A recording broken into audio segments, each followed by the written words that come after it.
Hello and welcome back to another breaking news update. My name is Jimmy Boyd and you are watching Boyd News. I want to thank you so much for tuning in today. I've got some breaking news coming out here for you. So, we're going to be talking some more about Vladimir Putin again here today. I've got another story that's out for you.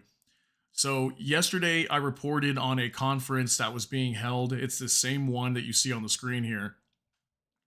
And Putin was speaking at this conference right after his electoral victory in Russia.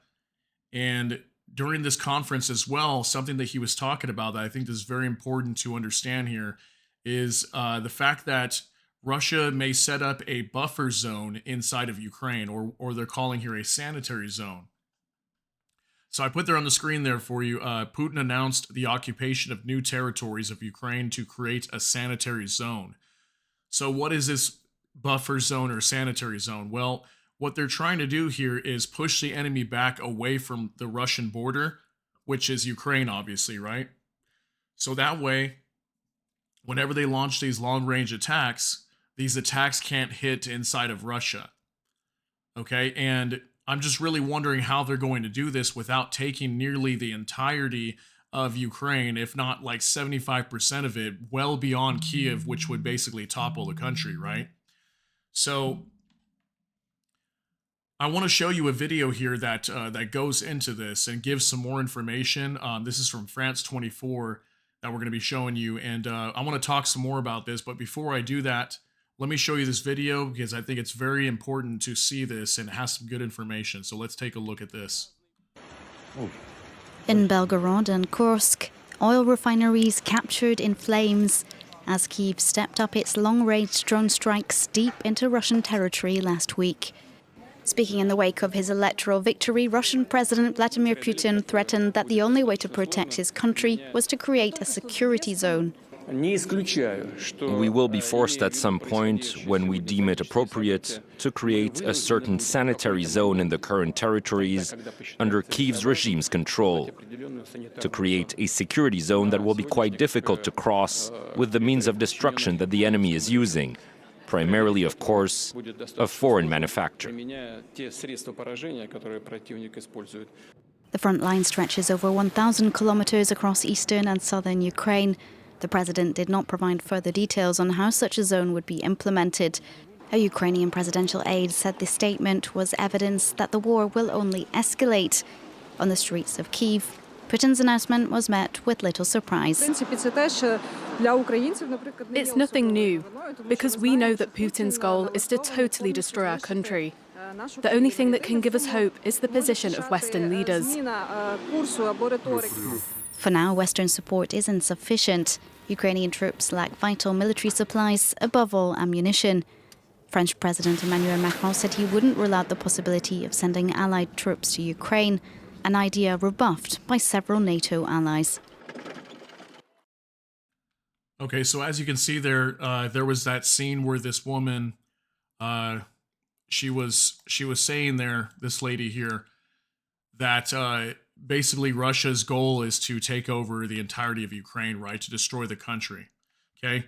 So whenever I'm thinking about this, like how they're going to be able to implement this buffer zone, it's just they're going to have to take a lot of territory here in order for that to happen. And they'd have to take a lot of territory, particularly in the north as well, which I believe would be very close to Kiev, the capital of Ukraine, and potentially even take over Kiev is what would have to happen here. So I have an interactive map that I want to show you here on the war in Ukraine to kind of let you see what at least I'm seeing, okay?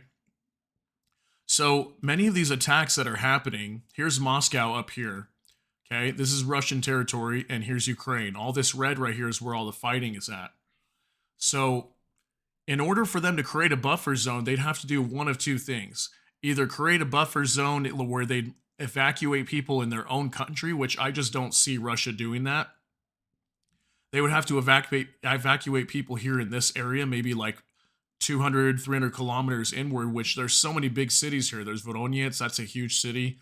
Belgorod is being evacuated right now, which is maybe a tall tale sign that potentially they are planning to use some of their own territory to create this buffer zone. I'm not sure, but I do know in Belgorod right now, they're evacuating something like 9,000 kids from this region due to the attacks across the border from the Free Russian Legion that's attacking them, right?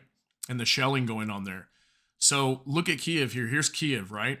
Many of the attacks that are happening inside of Russia, they're launched from these northern regions up here, okay, where not as much fighting is happening. A lot of the fighting is going on down here in these red zones, right? So whenever they launch these attacks, even if they launch them from Kiev, they can still attack at least, 300 to 500 kilometers into Russia. So the only way they could really create a buffer zone is if they took like half of Ukraine, maybe, right? They'd have to like push all the way to Kiev and take like half of this, if not more, maybe 75% of Ukraine. I just don't see how they're going to be able to do that without evacuating their own people from their own, country here in this region. So I don't know. I just wanted to show you that. I thought it was very interesting. I just don't know how they're going to do this. And to me, what this means, and I saw an article that said this same thing, is that this is a sign of escalation here.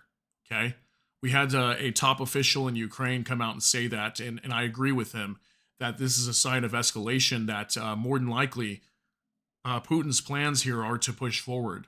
Okay, which obviously most of us know that, right? We know that that they're planning to move forward here in Ukraine and take more territory, but that's really the only way that I see this happening is by them doing that.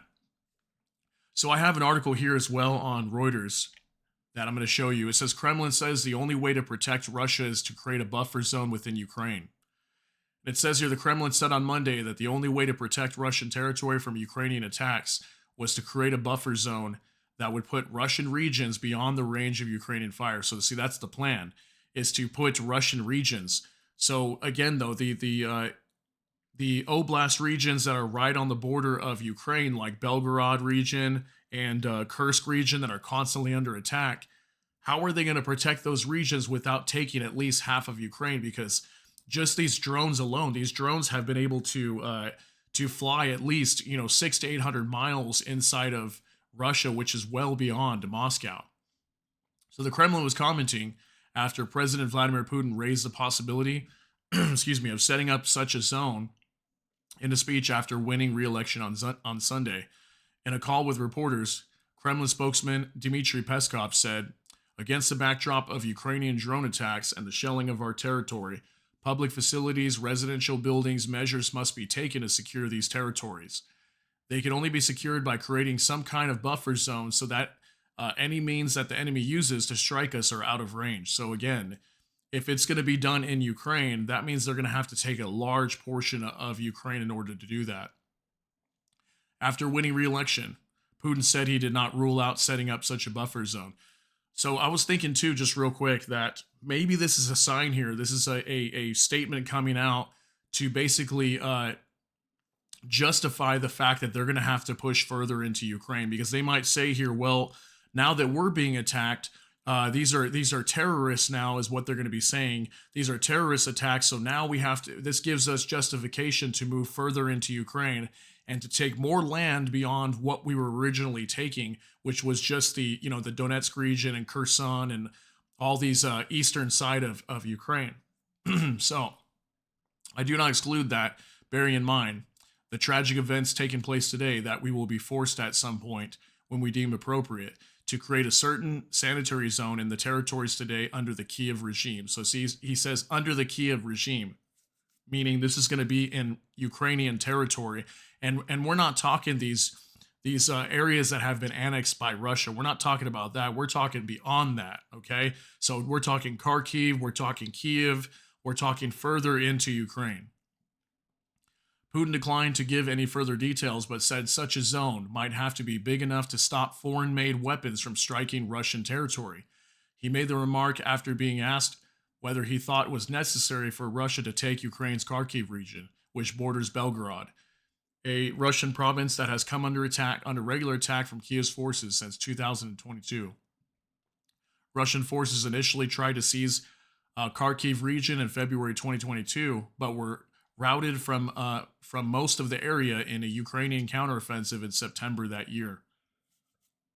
Russian in September 2022 said it had annexed the 4 Ukrainian regions of Luhansk, Donetsk, Zaporizhia, and Kherson, even though it did not fully control any of them. The Ukrainian leadership has said that Russia's annexation is illegal and that it will not rest until every last Russian soldier is expelled from Ukrainian soil. So obviously the Ukrainians are going to keep fighting here, right? And again, in order for them to take any land here or to create this buffer zone, I'm going to pull this map up again one more time to show you. They're going to have to take these regions up here, okay, in the north. They're just going to have to do that, okay? They would have to push up here. They'd have to take the Kharkiv Oblast, up here, Sumy, Chernihiv, this area up here.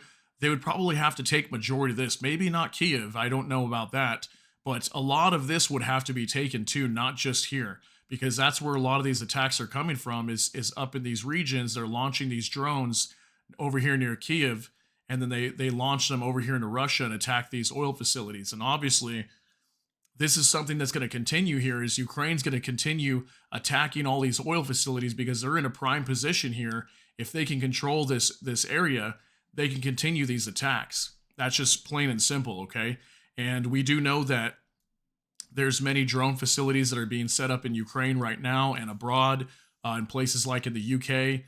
Okay, so lots and lots of drones that Ukraine is going to be getting here, and they're going to be using these drones to continuously target inside of Russia here, okay, and keep attacking all these oil facilities. And it's not easy for Russia to just up and move their oil facilities, right? The oil that's there in the ground, they can't just move these facilities somewhere else. They have to keep them where they're at. So they either get more air defense systems, which I did hear they're getting some upgraded air defense systems. Russia is that they're going to be sending to the border, which obviously is only going to provide a deal of protection. It's not going to protect completely when it comes to these drone attacks. So this war is about to get really crazy here very soon. And now we basically have confirmation here that the Russians are planning to take more territory in Ukraine. But are they going to be able to do that? We'll have to see, because right now the Ukrainians are holding out. Okay, look at the amount of supplies they're short on right now, and they're actually still holding out, surprisingly. They've lost a little bit of land, yes, but it hasn't been the end of the world. They're still holding on, and this is going to get very interesting. So let me know what you think down below in regards to this buffer zone. Share your thoughts and opinions down below, and if you got something out of this video, please smash the like button. And also, if you enjoy my content, please consider subscribing down below. Hit the notification bell. That way YouTube can notify you. And with that, I hope you all have a great day. Everybody take care and God bless. We'll see you in the next one.